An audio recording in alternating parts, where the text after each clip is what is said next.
I have clients, because it drives me crazy when somebody, because I don't reach out and try to solicit, but people reach out to me and I'm like, oh, thank you, like on social media and stuff, wanting to hook up. And I'm like, between husband, clients, filming, right, I have a lot of sex. So rarely am I like looking for something.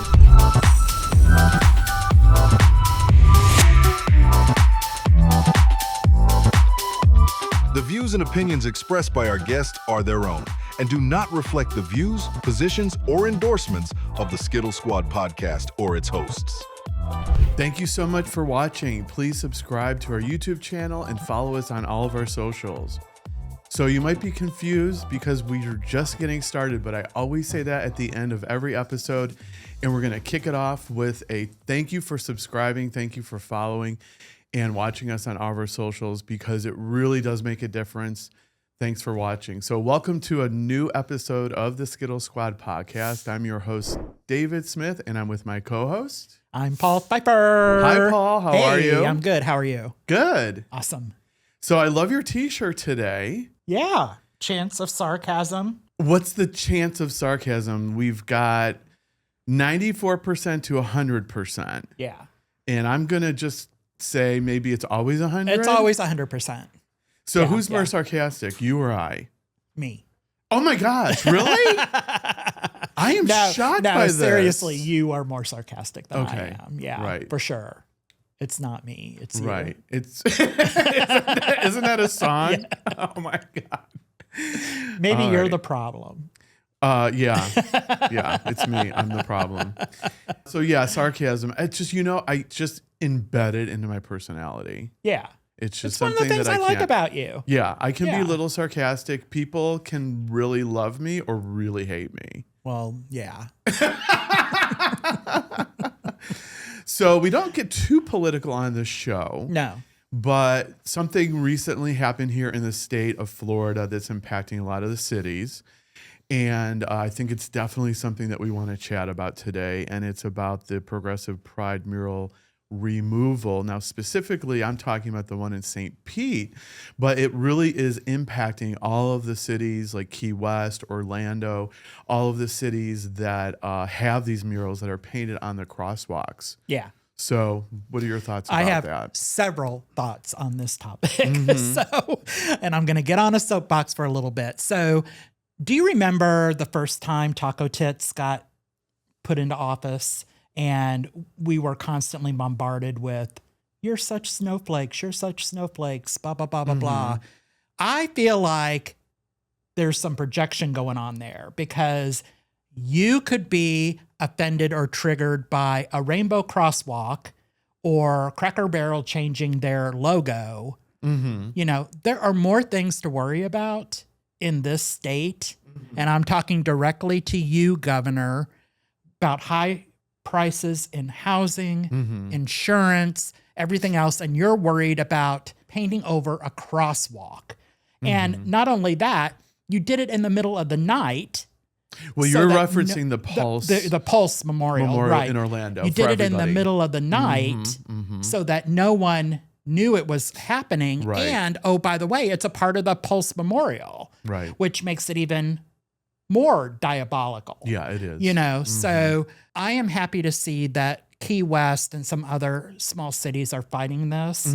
I'm a little disappointed that St. Pete's mayor is not pushing back on this, because I feel like there are still ways that we could push back. Even Orlando, they came back and they colored it over again, rainbow colored. Right. So during the day. Yeah. So I feel like our community needs to get together and figure out what we're going to do. Like, if we can't have it on the streets, then we rainbow the shit out of everything in St. Pete. Yeah, I do agree. I know the owners of Cocktail David and Lee, they actually came out and they are putting a new rainbow kind of cover on cocktails, kind of as in like in response to that memorial in St. Pete at some point will be removed. It's interesting because St. Pete is really a destination travel location for a lot of gay tourists. And so that's really featured in a lot of advertising. It really brings a lot of people in, not only that, but just, the gay pride element as far as representing the community. in St. Pete. I do know in reading the response from the mayor of St. Pete, he does infer that the city is going to look into doing some additional monuments or memorials, around gay pride in the city. So I'm hopeful for that. It was disappointing to hear that it seems like the city of St. Petersburg did kind of back down. And of course, this is also in just total response to the normal, if you don't do what we say, we're going to withhold funding. And so that's the typical administration that is coming from the federal level down. Yeah. Mm-hmm. And here's the thing. They're saying that they want to erase those because it's distracting to drivers to have those murals on the streets. Well, for example, there's a Back the Blue mural on a Tampa street. Are they going to cover over that?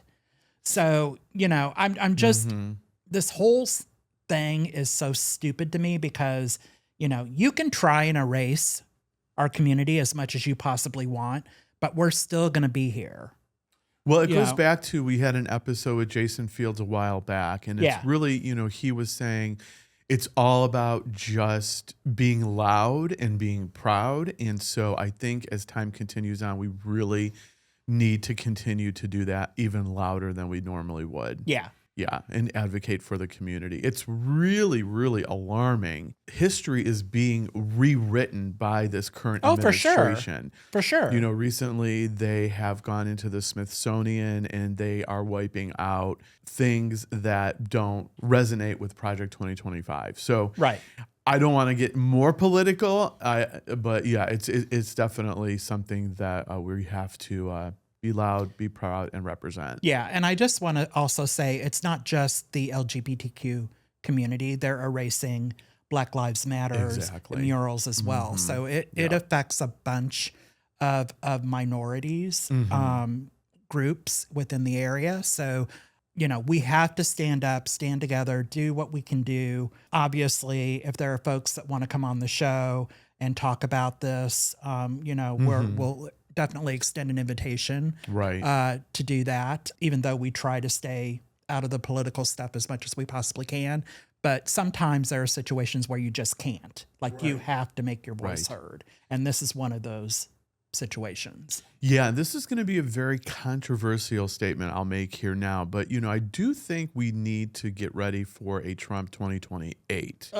Now, I understand that the Constitution does not allow that, but I do want people to start thinking about that being a possibility. And so that is just really another reason to make sure that you're voting and that you are supporting your local congressmen, your local state representatives in your community, and also, just like we've talked about, be loud and proud and advocate. Yeah, for sure. It's important that you get out and vote, not just in major elections like the presidential election, but the local elections as well, because that's true. They're just as important. Yes. And for those of you who couldn't bother to get up off your butt to vote in this presidential election, you're partly to blame for what's going on right now. It's so important that everybody exercises their right to vote. Yes. We're in a challenging time. So it's more important now than it has ever been, for sure. Yes, absolutely. So I'm sure we'll continue to talk about things like this in the future, but I think that's about all I will say today. I know it's a really hot topic for me, and I've got lots of thoughts about it. Yeah. And I know lots of people in the community have thoughts about it too. So, like I said, if there is a need to have a platform to express views, we definitely welcome that on the show. Yes, for sure. Now, let's change topics here. Let's just change up the energy. I kind of have to shake off that bad. Yeah, I hate political stuff. Yeah. But we can't be erased. We're here. Yeah. So we have Daddy Lance coming on. So everyone stay tuned. We're very excited to speak with him in just a few minutes. But kind of in the lens of Daddy Lance, I wanted to check in with you and see if you had ever gone to male erotica establishment before. Oh, yeah. Really? Yeah. Okay. What are your thoughts on that? I've talked about this before. On the show? Yeah. Okay. Yeah. Okay. So when I lived in Atlanta, there was a place It's not around anymore, but it used to be called Swinging Richards. Okay. Is that referring to anything specific? Yeah. Well, what do you think it refers to? So, Okay. Just kidding. All right. Got you. And it was all male, and they were completely nude. Yeah. And there was VIP that I often frequented. Oh, okay. So, All right. You're reminding me. And yeah, so for the newer viewers, this is a new conversation. Yeah. So that used to be such a fun place to go to. You know, there were times when you'd get like a bachelorette party in there, and you're like, oh, come on, you know? Yeah. I mean, we love our women, and, you know, I do. My personal opinion is I think they run the world, but sometimes, they could overtake those places. Yeah. So I went to Swinging Richards once. I was in Atlanta for one night, and of course, that's the first place that we had to go. Right. And I was absolutely enthralled with the fact of if you were to stand at the side of the stage, they had the stage level at a certain point where if the person was to stand right in front of you, their package was right there. Oh, yeah.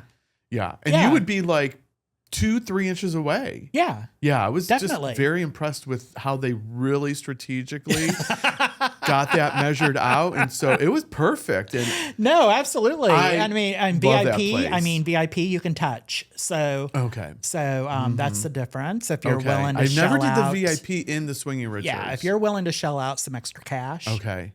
You can go to VIP and you can touch. So they did a second location in Miami. Oh, okay. And it happened to be, by the grace of God, he was looking down on me 2 minutes from my house. Wow. Okay. And I will tell you, it was 100,000 times more wild than the one in Atlanta. Wow. It was like kids in candy stores. It was like you would go in and there was a full buffet and everyone was partaking. Yeah. Oh my goodness. It was so much fun. I remember one time Dennis Rodman came in. He must have had 1,000 singles. He just threw those singles up onto the stage and it was just raining dollars. So much fun. And then the health department found out what was going on and they ruined everything. Oh, why did what does the health department have to do with? So I think one of the issues was I remember going in once and there was a man standing on the bar and there was a line in front of him. That's about all I'm going to say. But I don't know if it was necessarily a sanitary location. Okay. Say no more. Now I'm with you. Yeah. When I tell you kid in a candy store, it was crazy. But yeah, it was a lot of fun. But they got very, very strict with all of the rules. And then they moved the location from Miami into Fort Lauderdale and then they closed. Yeah, it's sad because I used to love Swinging Richards and I think they closed because of COVID. So when COVID came out, I think they didn't have a choice. They had to shut down. Did you ever go to Johnson's in Tampa before? I've never been to Johnson's in Tampa yet. Okay, so that's going to have to be a field trip one we'll night. have to do a field trip. Yeah, I've only gone in there a couple of times. Honestly, I usually, if I have a guest visiting from out of town, usually I'll take them there. Yeah. But I always encourage them to do the VIP if they're visiting. I mean, what happens in Tampa stays in Tampa, I guess. That's true. Well, things do travel, but that's a whole other conversation. Travis, we should do a remote at Johnson's. That would be fun. That would be fun. Travis is our production manager, and he's here behind the scenes with us. But yeah, that would be a lot of fun. Right? Yeah, for sure. Here we come, Skittle Squad at Johnson's. Yeah, lots of fun. All right. Well, with that being said, I think we're ready to bring on Daddy Lance. Yeah. All right. So everyone stay tuned. We'll have Daddy Lance on here in just a few minutes. Next week on the Skittle Squad Podcast, Anthony Marinelli from the Dude Pack. Like, follow, and subscribe to the Skittle Squad Podcast on YouTube, Spotify, and all social media platforms. Welcome back. We're excited to introduce our guest today, Daddy Lance. Welcome. Hey. Thank you so much. It's good to be here. Yeah, it's so exciting to have you on the show. I think what we're going to be talking about today is a topic that a lot of people have a lot of interest in, but it's really not talked about that much. Yeah. So instead of me kind of doing an intro about you, why don't you give everyone maybe a little bit of an introduction on who you are? Certainly, yes. So I go by Daddy Lance. The name came about when I started doing adult films 15 years ago in San Francisco. My name was Lance Navarro. Many still call me that. However, I did not intend to adopt a sort of Latin Spanish last name because I am not. Okay. I didn't really think about it. I took it from Dave Navarro, and it was like, and it stuck. So I just, after so much confusion over, hot Latin newcomer, I'm like, I'm not. I'm so white. It's just so white. I really thought I had Native American in me, and I was using that as a defense. I was like, apparently I'm part Cherokee, and then I did Ancestry DNA, and it's like, you are a white European mutt and nothing else. So I just, Daddy Lance just sort of stuck. So Daddy Lance.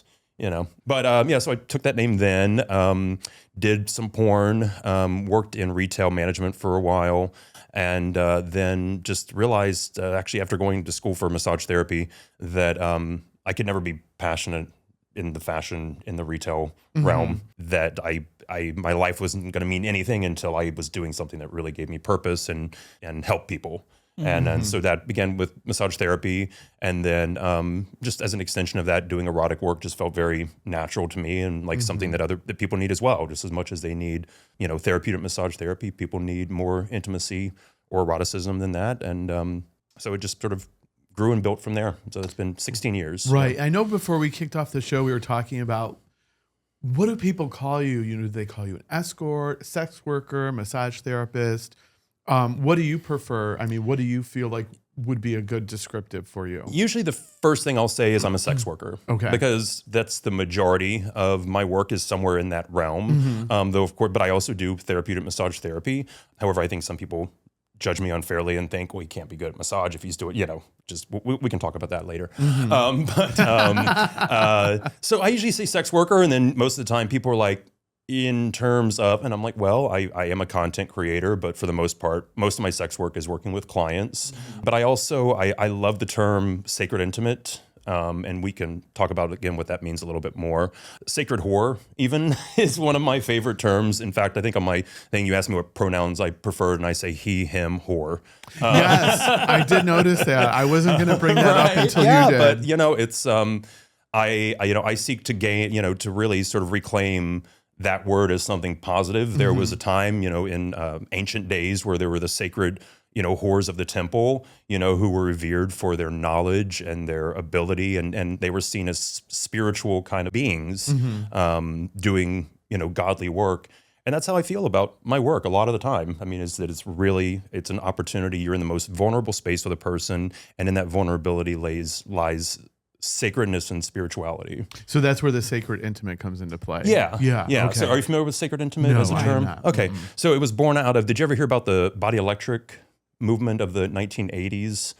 So body electric was developed in the 80s as a response to AIDS, as a way for gay men to be able to have intimacy and touch and connection in a way that was safe. Interesting. So they would build these things, where people were just like laying on hands and hearts, and it was nothing penetrative, but still, having that intimacy and touch that people so desperately needed. And then from that, they began developing sort of a curriculum, a training where you become trained to be a sacred intimate. Oh, interesting. And from going through these body electric courses. Okay. So and sacred intimate though is such a broad term as well. Some people who do sacred intimate work, they have certain approaches, certain boundaries. Others are just full on kind of showing up for most anything, everybody has to have boundaries, of course. But so I mean, I like that term. I feel like that definitely represents, there's an amazing book called Daddy Lover God that a friend of mine wrote. And it's, in it, he talks about that, that as a sacred intimate, you are one part therapist, one part priest, and one part whore. Oh, wow. Like that kind is of a holding very these interesting combination. Isn't that great? But it's true though. I mean, like I feel like in that space, I'm playing a therapist. I'm also almost a spiritual leader at times, and also I'm, providing the intimacy and sex that, people need. Wow. Yeah. So who are your typical clients? Are they clients that, have a fear of intimacy and they're looking to expand, or? So that's the thing. It varies so greatly. And that's why I like to be so open and talk because it does vary so greatly. I mean, I've had, clients as young as 18, 19 years old, often where I'm like, I don't understand how you can afford me, but maybe you're using your student loan money, who knows? But no, it really, I mean, I've had them as young as 18, 19. I've had them as old as 94. Okay. I've had clients. I think what it's all about is, what's the motivation? What are they coming to me for? Why are they coming to me? For some clients, they're looking to heal, to grow, to learn. Some clients have disabilities, that keep them from being able to, try to hook up, either physical disabilities, people on the autism spectrum, I've had a lot of those. But I also have I have clients, because it drives me crazy when somebody, because I don't reach out and try to solicit, but people reach out to me and I'm like, oh, thank you, like on social media and stuff, wanting to hook up. And I'm like, between husband, clients, filming, right, I have a lot of sex. So rarely am I like looking for something. And, or they'll say, oh, how can I get with you? How can we spend time? I'm like, well, you can schedule with me. And they're like, oh, no, I wasn't talking about, I don't have to pay. And so that expression bugs me because some of my clients are some of the hottest men, just literally like model good looks, but they're, they take care of their body. They're successful. They're busy. They don't want to spend hours, time is money. They don't want to spend hours like online on apps trying to hook up. Right. They want to be able to plan it and know it's going to be all about focusing on their needs. And so I say that just, to sort of provide that legitimacy, but also that there's no standard client. Wow. Yeah. That's so interesting. I mean, it's, it's actually, I have more performance anxiety when my clients are really hot because I'm not the prettiest one in the room right now, and it's bugging me. Yeah. So it really it can vary so greatly. So what was maybe without naming names, maybe an unusual request that a client maybe had brought to you before? Oh, unusual request. Or do you have like a lot of the same thing? No, I mean it does vary greatly. Especially when people want like role playing or like the extremes. I mean, like at my core, I'm a very nurturing. I'm an empath. I'm nurturing. I'm caring. I want to hold them and make them feel. But at the same time, I've learned over 15 years I can, as long as there's established trust and the boundaries are set up and the communication is there, that I can allow myself to go to extremes that like in when I was in Toronto, like pre-COVID, like 6 years ago probably, I had a client who, expressly told me, he's like, I love just really being slapped around like hard, like repeatedly, slap my face, slap my butt, slap my, and some other extremes too. But that was one of his big things. And he was like, I really want you to feel safe. Like bring it, and I'm like, oh yeah, I'm bringing it. But I'm also like, can I? I mean, can I be this compassionate, loving person, and then also a sadist who enjoys just smacking you? Yeah. But once, and the whole thing started as a little role play. He was maintenance. I had a lamp that wasn't working. Oh my gosh, this is so wonderful. I opened the door. I opened the door, and I'm in like my leather jock strap and leather gloves and harness and hat, and I'm like, and he's like, oh, I'm sorry, did I? I'm like, no, get in here, And he's like, oh, here's your lamp's just unplugged, and I'm like, and then he's like, okay, sir, is that anything? I'm like, no, you're not leaving. And he's like, sir, I have to. I'm like, no, you're not going anywhere. And I wrestle and I slap him, and when I slapped him, and he was just like. I could tell he was like, oh yeah. I'm like, all right, here it goes. And I brought it and I slapped him a lot. And but also in the end, I'm like, I gotta be me. In the end, like I gotta give you that loving, that nurturing, that caring. Yourself. I gotta leave you still feeling cared for. Right. But I also I have to remember though, is that it's not about me giving them what they want. Partially it is, just like when I worked in retail, like in fashion, it was like, sell the person what you want them. Part of it, I got to be myself, but also I got to show them the caring and the nurturing that makes sense to them, for them. Right, that makes sense. So I'm absolutely fascinated by this conversation right now. So has there been anything that you would not do? Like there was a request and you were like, I just can't. Yeah, well, I mean, anything in like the brown hanky, like, look that up if you don't understand what I'm talking about. Yeah. Because I'm not saying it. 2 girls in a cup. Right. Anything like in that realm, I'm like, no. And this was kind of in line with that. I had this client, and this was when I lived in San Francisco. My husband, though, he moved to Sausalito, so I mostly lived in Sausalito a lot. But it was a client that was over in that Marin area in this beautiful, probably $1.5 million, like mid-century modern. $1.5 million is actually not that much in California, but a nice mid-century modern house with, these big paintings and, really like some nice stuff, nice art, nice decor, nice landscaping. And then I walk in, and the sofa's really kind of gross. Like he's got like a white leather sofa, but it's like it's dirty. It's dirty in places, like unnecessarily dirty. Like, and it looks like poop. But it's enough I'm like able to like throw a blanket in. And then like we're going back to his bedroom, and I walk through his office, and there's like a leather chair, and it is completely covered in feces. Oh my goodness. Oh, wow. Like, yeah. Okay. And we like get back to his bed, and the sheets look like they haven't been washed in like weeks. Oh, and also like, okay. yeah. Okay. And I'm like, we're going to throw down another sheet. And like, I began to realize like this guy actually clearly had, enjoyed. Fetish. Yeah. Right. And like wanted me to, Wow. put it in him, and he was not in any way prepared whatsoever. And it was just like, this is not, it's not, Right. like this is a hardcore, boundary. Yeah. It's like I'm not willing to Well, cross along- there. And along but that it was just same- shocking too, like how he could have sort of so much respect for so much, Right. and then enjoy like sort of living in this like filth. But Yeah. New conversation. along that same vein. yeah, I know. We could skip over that. Yeah, along that same vein. So, I just feel nauseated. I know. Sorry. We're gonna move past that. Yeah. It's like, ew. But I love hearing the story though, for yeah. sure. so with men, not to get too graphic, but we have to have chemistry and connection to be able to perform. Has there ever been a time where you were like, oh, I have a client, I'm just not quite into it? And how do you address that? Yeah, I mean, it's it definitely was harder for me at the beginning. I mean, when I first started doing this work, it just, and a lot of it is just the ego getting in the way. Okay. These are people who, had perfectly decent hygiene. I mean, that's something I insist upon, if Do they get a you've list made- of things they need to do before Not you visit? really. or I mean, I no? think my website pretty like. Oh, it does. I have a Okay. website. It pretty well flushes out like what my expectations of somebody are. Don't show up, on a whole bunch of drugs, a little alcohol, a little 420. It's fine, but if you come to me all messed up, I'm not gonna be able to connect with you. And hygiene things. Like I had to tell one client back in San Francisco, like you need to stop wearing cologne. Like you come in here and you make the whole place just ooh. And my roommate there has allergies. So, but so I mean, I think in the beginning my ego kind of got in the way. But the thing is, and I think you almost have to do it out of just to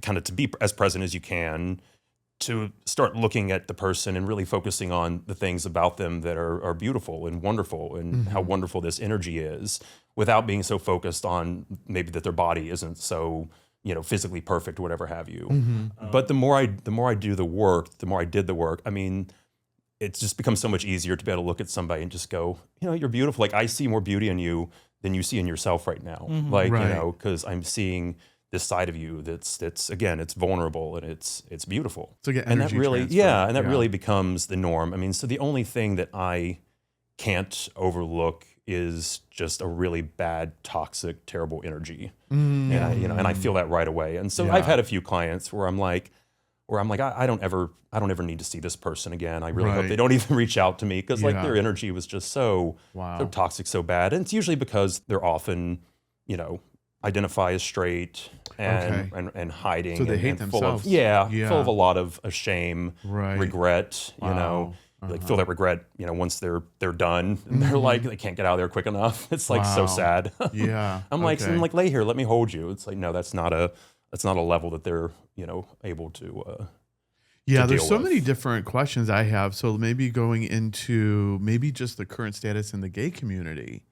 It's such a hookup culture now. Yeah. So it's like, I feel, being single in the gay community, it's like, I feel like some men are afraid almost to be vulnerable and have that energy like transfer. You know what I mean? What do you think about that? No, I agree. I mean, that's where like it's like having sex is not the most intimate thing that two people can do.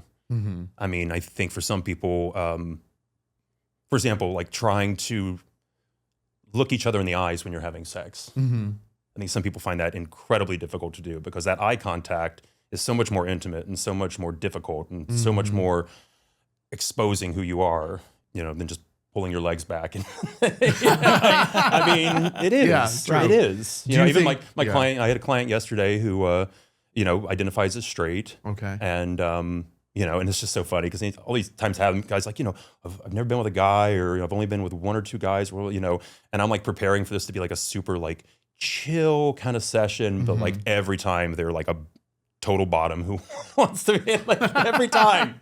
But again, this guy like had a very hard time making eye contact, like no kissing, like it's like what they can handle. Yeah, that makes sense. Yeah. So it's interesting because you're sharing your energy with so many different people. So I guess my question really is, do you find issues coming up in your relationship with your husband? I mean, how do you kind of navigate that? Well, I mean, both fortunately and unfortunately, when I'm home, I'm not as busy as I would like to be usually. Definitely not as busy as when I'm traveling. So that's why I have to travel. That's why I have to travel. Even when I lived in San Francisco, like such a big city, anywhere you live, and this kind of goes for everybody in my business. You're going to have your regulars, but you're not going to be as busy as if you travel around and stuff. So it's, I guess it's probably fortunate for my relationship and for us that when I'm home, I usually only have like a few appointments a week. And it's, we've been together for 15 years. That's amazing. Yeah. And, we've had our challenges in terms of, me working from home, just because like trying to rent a house, for $1,200, $1,500, nowadays, St. Pete, $2,000 a month, trying to rent even a studio apartment is not practical or logical. So just in terms of trying to work like around my husband's schedule, or if I'm going to take an appointment on a day when he's off, like just give him enough notice, say, honey, would you mind if I, do this, he can go to the gym, while with my client. Right. So, that's something we've had to negotiate and find. But we fortunately still have a very good sex life. If anything, perhaps I think maybe because my work is so unexpected and so all over the place that, perhaps our sex might be a little vanilla at times. I do question sometimes if he would enjoy, but we try to mix it up a little bit. But we still have a good sex life, especially for people who've been together for 15 years, because it's not the norm. I know. Right. I know from my clients that it's not the norm. It's something it's hard. You have to balancing that, the safety that comes with a relationship, the safety and predictability with also maintaining your own autonomy, passion, and keeping things fresh. It's a hard thing to do. I think just in relationships in general, a lot of it just comes down to communication. So if you had maybe a rough client and then you come home, I mean, are you going to be able to talk to your husband about like, oh, that was a really rough point? Oh, so, okay. So you share talk to him. We have very, I mean, even if this wasn't my work, we would still definitely have a very consensually non-monogamous, relationship where we prefer sharing over, trying to keep things. Yeah. I mean, usually my comments to him are celebratory, of like, oh my gosh, this client was so fantastic. And wonderful. And I get to tell him those stories, but I'll tell him too. I mean, like, well, like I had a few weeks ago, I had a client who planned a whole overnight session with me and then flaked after, I was already preparing bucatini carbonara. I already had the sling set up. Okay. All this. And I'd seen him once before. If I had never seen him before, I definitely would have charged a deposit because, it's a whole overnight. But he never showed. And so I ended up, I'm not above blackmailing a bitch. Oh, no. Okay. What happened? Oh, no. So once I began to realize he's definitely not showing up, I already had his name. I've got stuff I can look up. I have phone numbers, searches, and all kinds of stuff. So I use that, just to have comfort in knowing like, oh, this person's, legit because I found their Facebook and, whatever. Sure. So, but, so I found his Facebook. Once I realized like he's not showing, I found his Facebook, went in there, took some screenshots of different like comments on his posts so I could see like who his friends and family were. Okay. And he clearly had already blocked me under my other number. So then the next morning, I waited till the next morning because I said, you need to send me blah, blah, blah. I think $400 as your for no show, send a cash, I sent him a Zelle and a Cash App request. And so he didn't reply. So the next morning I said, I do not want to have to do this, but because we had been texting for weeks and he wanted phone calls. And so I'd already spent hours communicating with him, Right. So I don't want to have to do this, but I will send your friends and family our text history if you do not take care of. Wow. Within 2 minutes, he's like, I'm sending it right now. And, oh yeah. Yeah. Danny Lance. Oh my God. That's impressive. No, if you are a client of mine, everything is absolute confidentiality. And I'm not sharing his name either. But right. Because he took care of it. But yeah, and unfortunately I'm gonna say this to y'all. Well, we need everybody to be an advocate for us and to not stick, because I get so much wasted time stuff. People who just live out this fantasy and take up so much of my time and then never come through. And it's I appreciate the fantasy, but don't engage me and use, monopolize my time and my energy with no real intentions of, Right. Now, if you're not comfortable sharing this, that's totally fine. But, setting expectations for folks, what would, let's say, an overnight cost? Overnight's $1,200. Okay. Yeah. All right. Yeah. Basically my rate, my rate starts at $280 for 1 hour, which has been my rate for over a decade. Okay. I really should, with inflation, I really should raise it. But the truth is that's still very good money as far as I'm concerned, Right. That's lawyer and doctor kind of money. Yeah. But I don't work as much as they do. But also that's the majority of my clients are not wealthy people. The majority of them have to save and to prioritize in order to, be able to afford the time together with me that means a lot to them. Yeah. And I don't want to get to the point, I see guys who are, 20 years old that are just starting out that are already, saying $400 an hour, and I'm I don't want to be that person. I want to be accessible. How do people typically find you? Are they finding you word of mouth or online? Usually, so RentMen or Rent.men is definitely the most prominent advertising platform. So that's probably where most people initially find me. But even on there, I say because I can only say so much in that space, and they also limit even what I can actually say. Also, I can't even show my rates on there. That's something that you can do in other countries on RentMen, but not in the U.S. Ever since they passed the Sesta Fosta laws to go after companies, then they've had to change things, and that includes they figure if we can't show a rate, then there's no supporting of solicitation if there's no rates. So people have to go to my website anyway to see the rates. So it's just the RentMen profiles kind of get at them there. But I guess this morning, just to kind of sort of point out, I guess RentMen was just having some kind of a glitch for a moment, but I went on there to refresh, and it was no connection to server.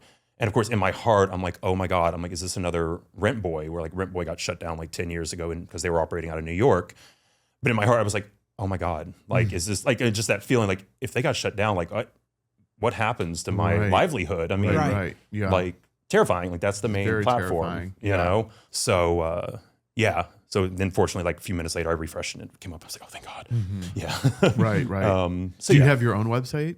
Yeah, daddylance.com is my Great. is my website. So Great. And I just think I just want to if there's one thing that I hope for through this, through my advocacy, through just being so open, because I am we were at the fundraiser for Fox, the one who ran against the one who ran against Anna Polina Luna for the House seat. Whitney Fox. Whitney Fox. Yeah. We were at a fundraiser for her, and me and my husband were talking to her, and she asked him what he does for a living. He said, I'm a hairstylist. They talked a little bit about hair, and then she's like, what do you do for a living? I said, I'm a sex worker.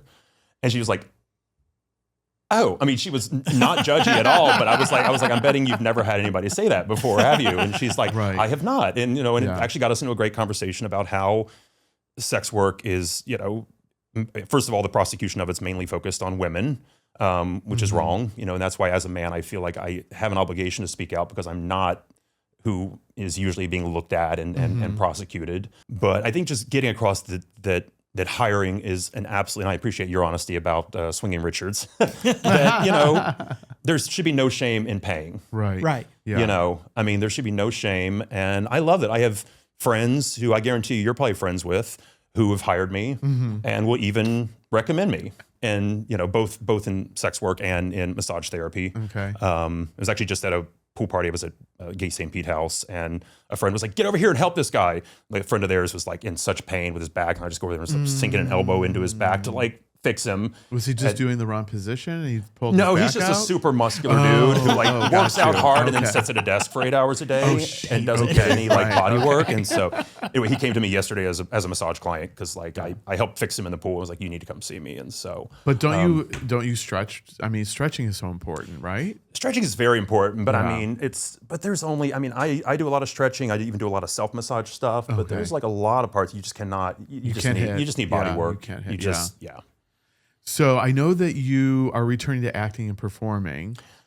Yes. You want to talk a little bit about that? Yeah. Well, so actually to piggyback on the fact you just had Jason Fields on, I was just added to the performing for Kick Up Your Heels. Yes, congratulations. nice. Yes, thank you. We'll be there. That'll be Good. fun. Yeah, it's going to be great. I just, what happened? First of all, I had the shittiest week like a month ago. Coming back from Mexico City, it was the beginning of Mercury in retrograde, which I've never believed in, but truly everything over the course of like 5 days just went to shit. And it was all connected to water. Oh, wow. Like in Mexico City, the sewage started coming up out of our second floor bathroom gosh. and running down the hallway into the bed. We had to move Airbnbs, started coming through the ceiling. Then we get home and both our SUV and my motorcycle would not work from water-related things. Oh, wow. It was the craziest. Okay. But then at the end of that week, I went to this Broadway rave event. Did y'all see or hear anything about that? I hadn't heard. So it is this like it's a traveling thing, a traveling event, and it was in St. Pete, and basically it's just a DJ with a whole room full of theater nerds, hundreds of them, just singing along to the music. But they have a big stage. They have a stage up there where anybody can just get up and perform whenever they want. Yeah, and so I went to that, and it unlocked this, because I was in theater in high school. It just unlocked this passion.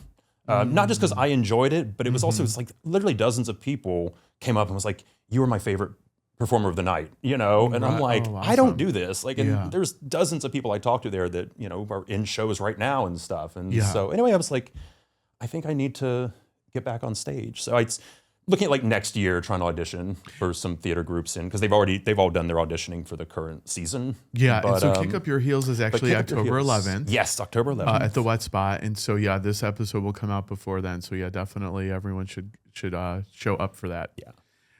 So that's awesome. So Paul, any other questions for Daddy Lance? I don't think so. I mean, I could talk to you for hours and hours and we don't have hours. that kind of time. I can live vicariously through you.